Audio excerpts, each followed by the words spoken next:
Merhaba arkadaşlar, yepyeni haberlerle karşınızdayız. Afra Saraçoğlu'ndan makyajsız paylaşım.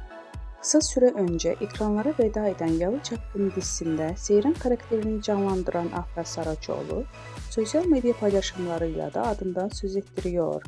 Ünlü oyuncu son olarak doğal haliyle objektiflerin karşısına geçti.